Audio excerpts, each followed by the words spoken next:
Because of this Svarupa Brahma, illusion about your spiritual identity. If we actually understood our spiritual identity, we wouldn't want to do anything except enhance our consciousness. You see? And that's who a sadhu is. A sadhu is a person who has realized, oh, without consciousness, there is nothing else. So I better make it my business to enhance and develop and make strong my consciousness. That's the real purpose of life. That's the real business. That's why we're here. And more than that, Swarupa, my real identity is a conscious being in a world of pure consciousness in relationship with the source of consciousness. Just like now it was just raining. Well, where is that water coming from? It comes from the ocean.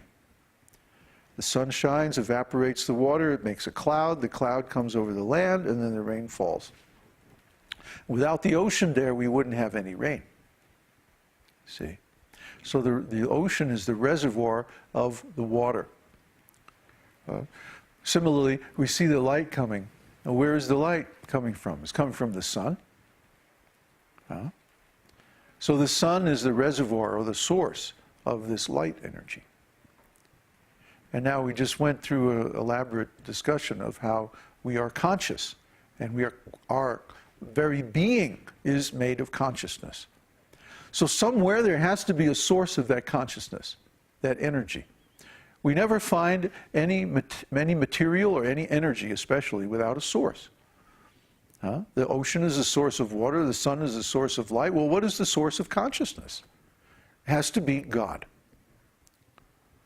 Nityo nityanang, chaitanash chaitananang. There are many conscious living entities, many eternal conscious living entities. But there is one living entity who is the source of all the others. And who is he? Eko bahunam yo vididhati kamang. He is the one who maintains all the others. He creates this material world, he creates the spiritual world, he creates the living entities, the souls, and he maintains them. He gives them all their necessities. So that's God. There's no other definition of God that really works besides that one. That's the definition that's given in the Vedas. Om Purnam Purna. He's complete. Purnam Adaya. Purnam Eva Vashishyate. That everything is coming from him. And everything that he creates is complete. Because he's complete. Therefore, all the living entities are also complete units. Living entities, living beings. Conscious. And we all have, in minute quantity, similar qualities as he does. Just like the water coming from the ocean is also wet. The light coming from the sun is also effulgent. So the soul coming from God is also conscious, also individual, also a person. God must be a person. Why? Because we are persons. We're individuals, we have identities, we have desires, we have thoughts, we have emotions, we have initiative, we have will, we have all kinds of psychological characteristics that derive from consciousness. So if those are present in us, they must also be present in God, because he's the source. Just like the qualities of the rainwater are also in the ocean, which is its source. The qualities of the light are also in the sun, which is its source. It's very simple. Only someone with a devious mind would think that there's no God, or that God isn't a person. You'd have to be very devious and use very tricky arguments to try to prove that. Because the obvious thing, if you see there's a chicken, where did that chicken come from? It came from another chicken. Where did the dog come from? Came from another dog. So where did the soul come from? The super soul. Where? in Sanskrit, the word for soul is Atma. So the soul, the Atma, must come from the super soul, Paramatma, the supreme soul. It's very simple, very straightforward. But because people are in illusion about that, they suffer from this Anartha Swarupa Brahma, illusion about spiritual identity. And because of that, they can't engage in spiritual life. So the next Anartha is Asat Trishna. Trishna means thirst or desire. And Asat means that which is temporary. Sat is eternal. Sat also means truth. So when we are thirsty or desiring things that are asat, that are temporary or material, then this is an anartha. I want this, I want that, I want more of this, I want 3 more of that. I gotta have one of these, or, I'm not gonna be happy. That's what we think. But that's illusion. Real happiness doesn't come from outside. Think of the last time you felt happy. Where was that sensation of being happy coming from? Was it coming from outside through your senses? No. No. Happiness is an emotion. Happiness comes from inside. Happiness is spiritual. Happiness is a flavor of consciousness. You see? So, real happiness means that our spirit is in a state of happy emotion. We're feeling a certain rasa that we like. We like the taste of particular rasa. So don't think that material things can make you happy. They can't. They can't. In fact, we were discussing the other night, I think that was last night, how material desires and material activities always result in suffering.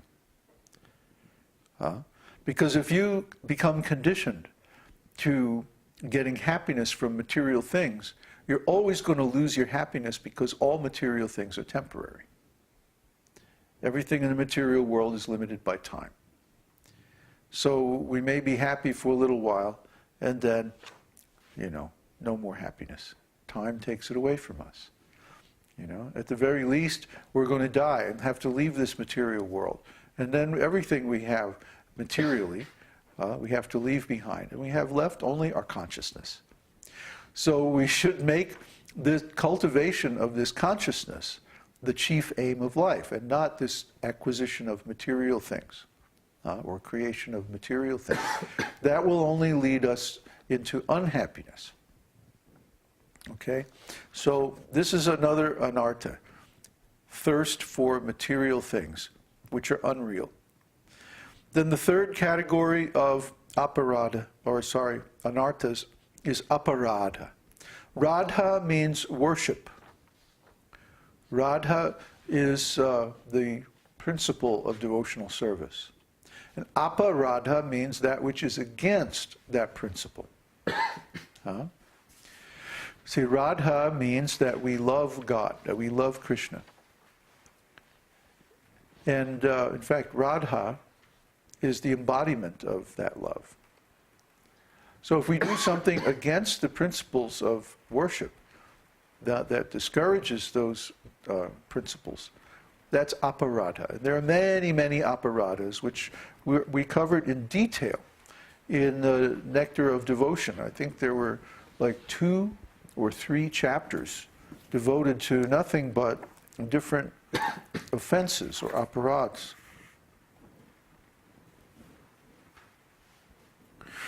Yeah, here it is, chapter 8. So if you go back and look at chapter 8 of Nectar of Devotion, it talks about all these different offenses. And we'll talk about the different categories of offenses a little bit later. And finally, we have Hridaya Daurbalya, weakness of heart. Weakness of heart means that we go whichever way the wind blows. If the conditions are favorable for devotional service, maybe a close friend of ours is a devotee, and we're associating with them and getting their influence, then okay, I'll do a little devotional service. But then if that friend goes away, or if there's some difficulty, then, oh no, then I just go back to ordinary activities, and I don't think about this anymore. Weakness. Weakness of heart. Weakness of heart means we have no steadiness, we have no determination. Like Krishna says in Bhagavad-gītā, vyavasayatmika buddhi, that one's intelligence is firmly determined to attain the spiritual platform. That leads to success. But he says that the minds and desires of those who are irresolute are many-branched. You see? Those who are on this path, they're committed, they're dedicated, and their aim is one. They don't want different things. They only want one thing. They want love of